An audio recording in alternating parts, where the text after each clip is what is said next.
Hey everybody, welcome to another edition of our Lion Fight Zoom chats. We are getting ready for Lion Fight on UFC Fight Pass coming up on May 21st. And he's back. It's going to be the champ, the double champ, Steve Walker, who is joining us from Boston, of course, with Nathan Carnage Corbett. But the champ is back. He will be on a quick turnaround because he only needed 46 seconds his last time out and barely broke a sweat. So we figured, hey, let's get him back. Back in action. He's going to be fighting Devorious Tubbs for another defense of his North American Super Cruiserweight title.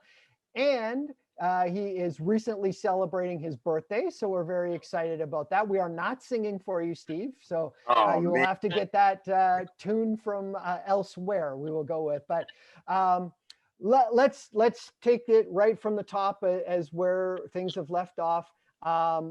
I don't think there's been a better finish to a Lion fight in years. The way you finished off your last opponent, and it went viral. I mean, you were known throughout the world. We were getting clips from the UK, from India, from Asia. It was making the rounds everywhere. You're a humble guy, Steve, but after that's got to have taken you to a pretty elevated position. Yes. Mentally, like I said, I'm still trying to fight that side of me. Like, okay, listen, you don't want to showboat.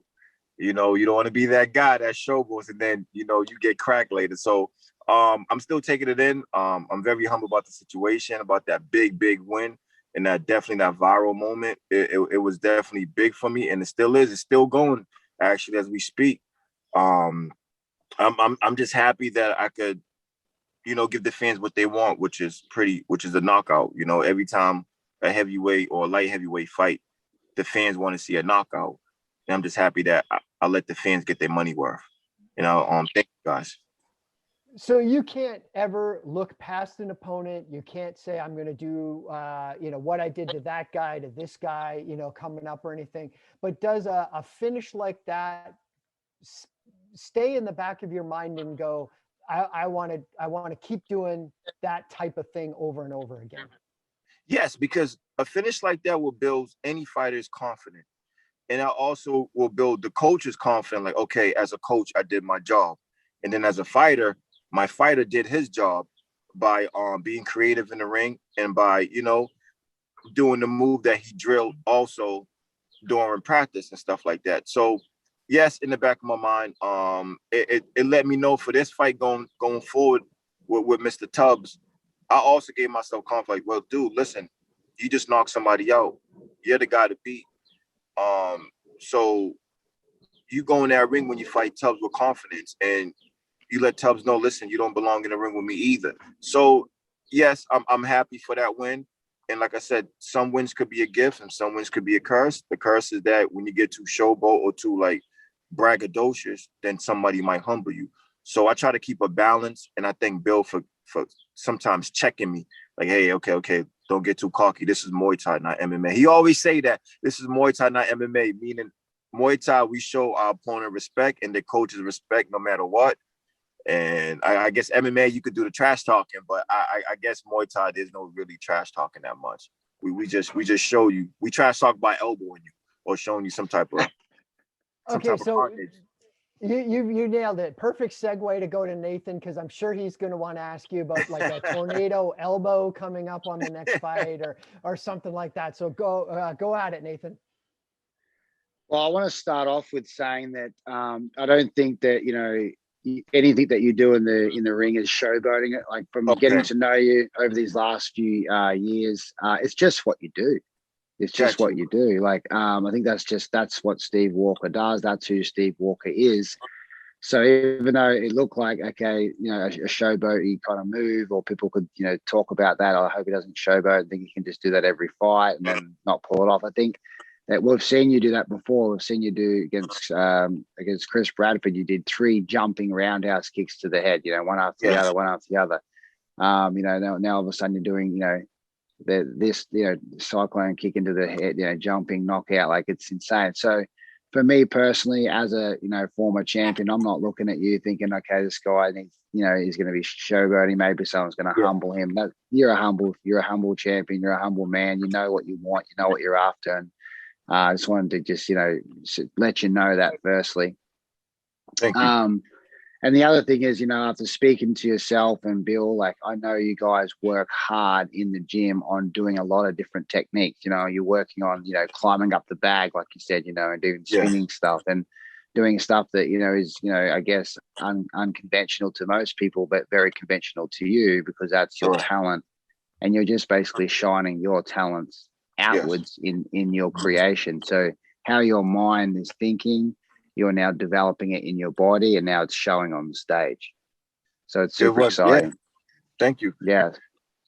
And now, go ahead. Go. I was going to piggyback off of what you're saying. You're definitely right, because there's a lot of things that I do think about in my head and that I do try on the bag. And some people are like, nah, you can't pull that off. And then I would do it. I might come up short, but I might see, look, I could do it. So like it's like a teep. It's like a lead and teep and then turn into a back kick. So you teep the bag and then like you let your toes still touch the bag and then you spin off of it and turn into a back kick. So it's funny you said the stuff that I create in my mind. I do it in the gym. And sometimes my teammate be like, go ahead. What about you? Try it. Let me see you do it, or you can't do it. So yeah. Yeah. Well, I just know you can do that. I mean, you have the talent. Not everyone can do that thing, but we're not talking about everyone. We're talking about Steve Walker, and he can do that. So that's why he does it, delivers it. It works for him, and that's his poison. For me, what fascinates me the most, I guess, is for this next fight with Tubbs, who was there, and I even spoke to him about this on one of our Zoom chats, saying, I thought you were just a trainer. I didn't even know that you fought still, were a fighter, because I don't know all the history of the fighters here in America.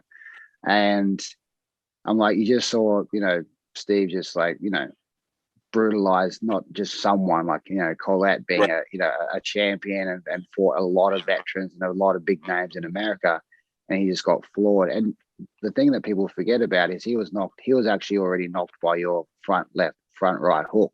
That's what finished the fight. He was already in Disneyland, and then you just then he was in basically sub-zero frame, and you could just jump and kick and do whatever you wanted to him. But people missed that part. But I saw that. That first hook was what finished the fight. Yes. So I mean, when someone says, "Yeah, I'll fight him," after doing something like that, what comes to your mind? My thing, it's funny you said that. Every time somebody says, "I'll fight me," I say two things. It's either they probably trying to test to see, oh, I know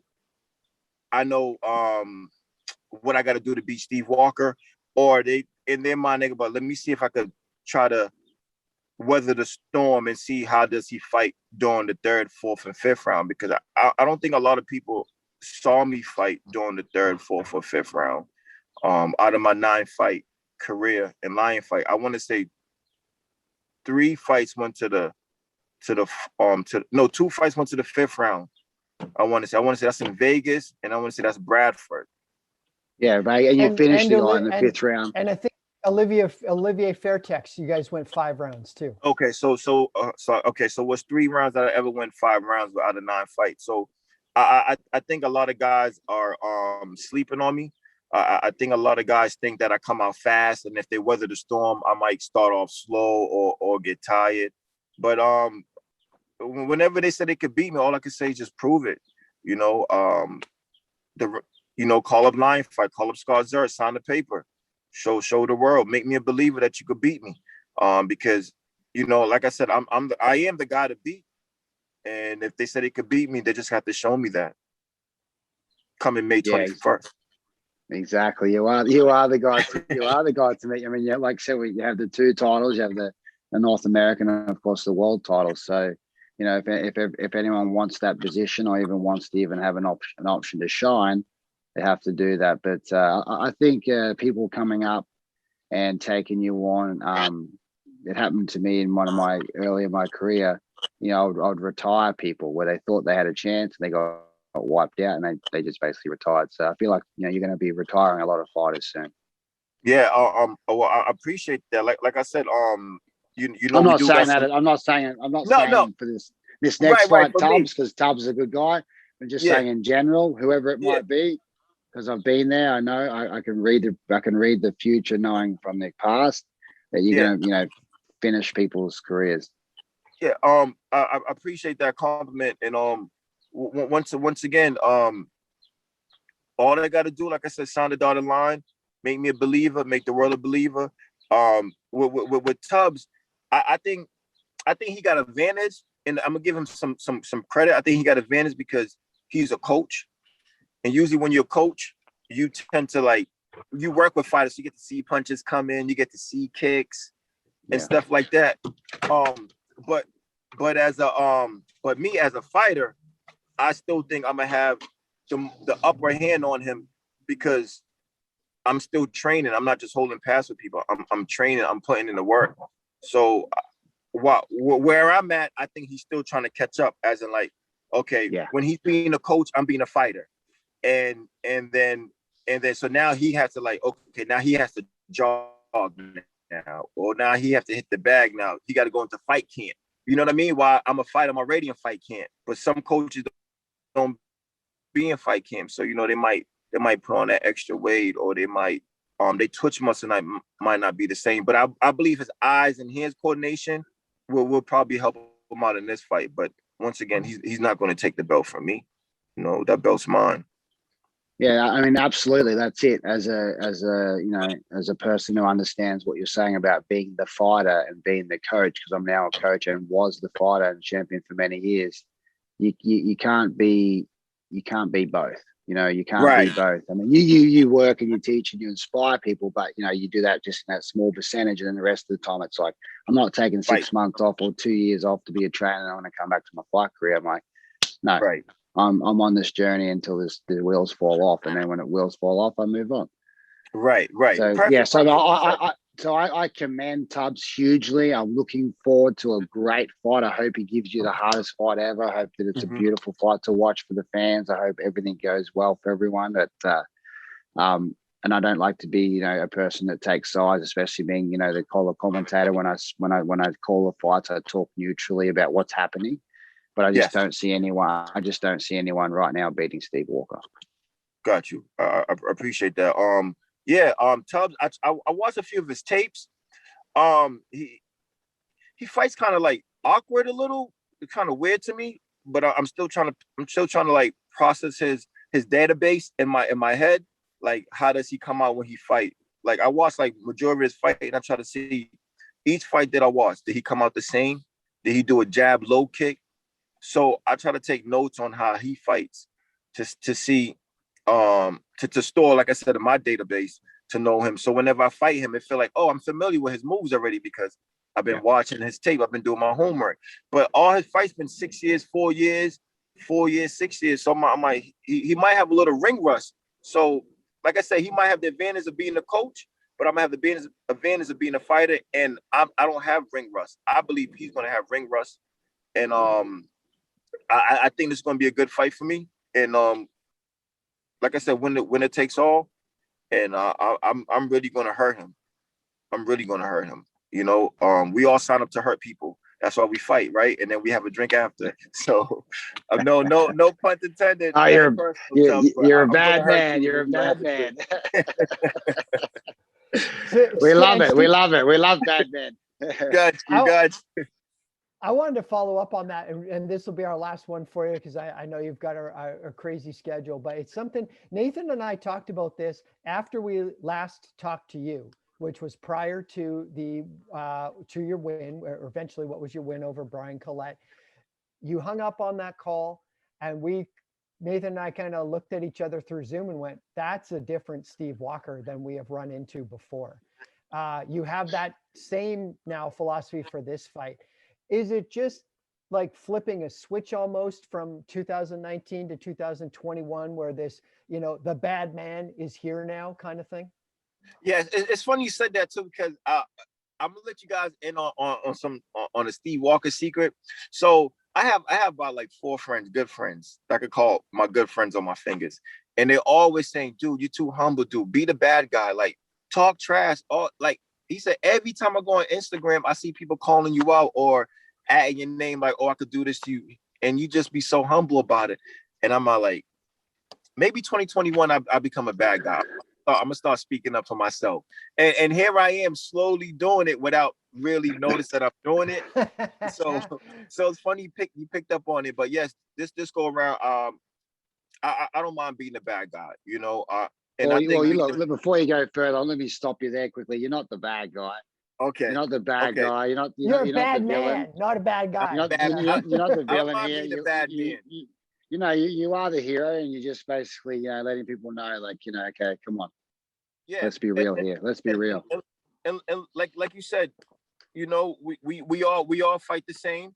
We all got similar moves, and it's just about what fighter does what move the best. But moving forward, yeah, I will be talking a little rough. We should say I will add a little to our conversation. So yeah, like I said, I'm gonna hurt him. I'm gonna let him know that this is why you don't belong in the ring with me. And after that, we could have a drink after. But that's it. My goal is to hurt Tubbs or hurt any fighter that's in my way. That's trying to take what's mine and what I earn. And as a fighter, our goal is to hurt anybody that's trying to take what's ours, which is the belt, you know. And yeah, that's how it ends in the movie, right? Somebody got to get hurt. Well, we love the old Steve Walker. We love the new Steve Walker. We'll take any version of Steve Walker that you want to give us if he keeps fighting like the way he's been fighting, especially with highlight reel knockouts. So, Steve, thank you so much for your time on this. We appreciate it. We're so looking forward to seeing your next fight and then preparing for a world title fight after that. So.